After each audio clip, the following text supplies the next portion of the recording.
Salam alaikum wa rahmatullah et bienvenue dans cette nouvelle vidéo où je vais aborder la correction de l'exercice numéro 21 du troisième chapitre, suite numérique. L'exercice dit, soit UN une suite numérique définie par le premier terme égal à 3 demi et pour tout entier naturel n, UN plus 1 égale UN au carré moins 3 UN plus 4 et f la fonction définie par f de x égale x au carré moins 3x plus 4.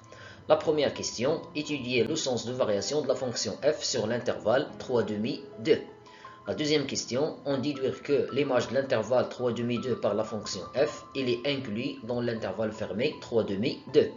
Troisième question, montrer que pour 2x appartenant à R, f de x est supérieur ou égal à x. La quatrième question, montrer que pour tout entier naturel n, un compris entre 3 demi et 2. La cinquième question, montrer que la suite un est croissante. La sixième question, on déduire que la suite un est convergente. La dernière question, déterminer la limite de la suite un. Pour la première question, étudions le sens de variation de la fonction f sur l'intervalle 3 demi 2. On a f de x égale x au carré moins 3x plus 4. C'est une fonction polynomiale, alors elle est dérivable sur l'intervalle 3 demi 2. De plus, pour 2x appartenant à cet intervalle, la dérivée de f, c'est la dérivée de cette expression.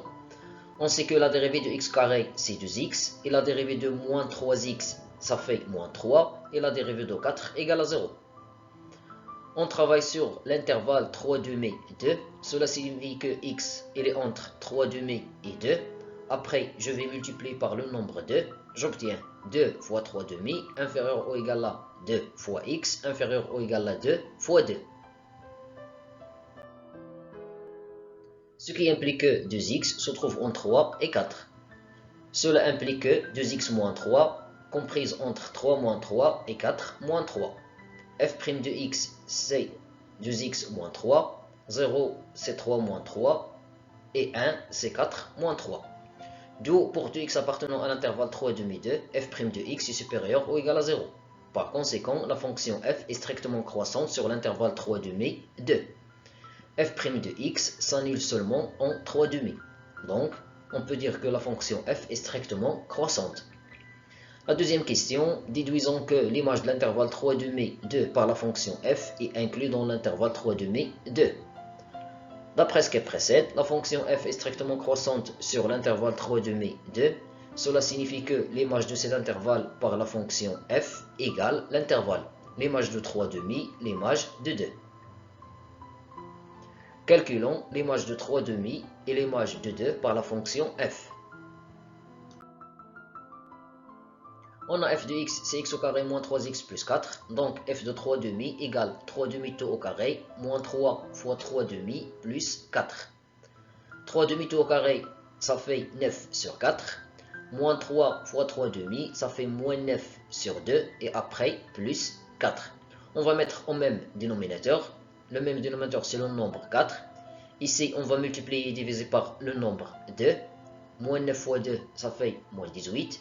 Et ici, on va multiplier et diviser par 4. On obtient 16 sur 4. 9 moins 18 plus 16, tout divisé par 4, égale à 7 sur 4. Et f de 2 égale 2 au carré, moins 3 fois 2, plus 4. 2 au carré égale à 4, moins 3 fois 2, c'est moins 6. 4 plus 4 moins 6 égale à 2. Donc, f de l'intervalle 3 demi 2, c'est l'intervalle f de 3 demi, f de 2, c'est-à-dire l'intervalle 7 sur 4, 2. Par suite, l'image de l'intervalle 3 demi 2 est inclue de l'intervalle 3 demi 2.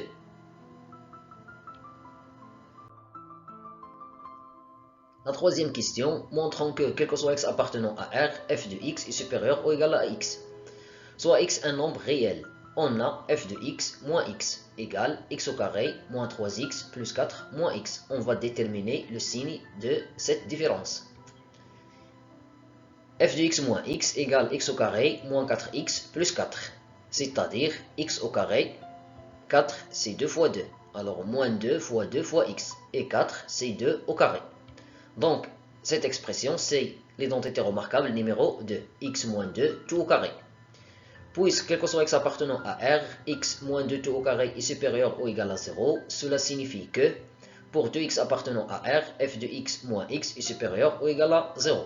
Et par suite, pour tout nombre réel x, f de x est supérieur ou égal à x, ce qu'il fallait démontrer. La quatrième question, montrons que pour tout entier naturel n, un se trouve entre 3,5 et 2. Pour cela, on va utiliser le raisonnement par récurrence. On travaille dans l'ensemble des entiers naturels, donc on va vérifier que cette propriété est valable pour le premier élément, c'est-à-dire pour n égale à 0. D'après les données de l'exercice, on a U0 égale à 3,5. Cela signifie que U0 se trouve entre 3,5 et 2. Et par suite, la propriété est vraie pour le premier élément. Soit n un élément de l'ensemble des entiers naturels. Supposons que un compris entre 3,5 et 2 et montrons que un plus 1 compris entre 3,5 et 2. On a la fonction f est strictement croissante sur l'intervalle i, l'intervalle 3,5, 2. Donc, et d'après l'hypothèse de récurrence, un se trouve entre 3,5 et 2. Cela signifie que f de un se trouve entre f de 3,5 et f de 2. f de un, c'est un plus 1. f de 3,5, d'après ce qui précède, c'est 7 sur 4. f de 2, c'est le nombre 2. On sait que 7 sur 4 est supérieur ou égal à 3,5. Donc on obtient un plus 1 compris entre 3,5 et 2. D'où, d'après le principe de récurrence, pour tout entier naturel n, un compris entre 3,5 et 2. La cinquième question, montrons que la suite un est croissante. Comme quel que soit x appartenant à R, f de x supérieur ou égal à x, cela d'après ce qui précède, alors cela signifie que pour tout entier naturel n, f de un est supérieur ou égal à un. f de un, c'est un plus 1. Alors on obtient pour tout entier naturel n, un plus 1 est supérieur ou égal à un. Par conséquent, la suite un est croissante. La question numéro 6. Déduisons que la suite un est convergente. Puisque la suite un est croissante majorée par le nombre 2, alors elle est convergente. La question numéro 7. Déterminons la limite de la suite un. On a pour tout entier naturel n, un plus 1 égale f de un. Et U0 appartient à l'intervalle 3,5, 2. La fonction f est continue sur l'intervalle i, car elle est dérivable sur cet intervalle. De plus, l'image de l'intervalle i par la fonction f est inclue dans cet intervalle. La suite un est convergente. Il s'ensuit donc que la limite L de la suite un est solution de l'équation f de x égale à x. On a f de x égale à x équivaut à f de x moins x égale à 0. On a déjà calculé cette différence, on a trouvé qu'elle est égale à x moins 2 tout au carré. Donc on obtient x moins 2 tout au carré égale à 0, ce qui équivaut à x moins 2 égale à 0, ce qui équivaut à x égale à 2. Par suite, la limite de la suite un, quand n tend vers plus l'infini, égale à 2. C'est tout pour cette vidéo, merci et à bientôt.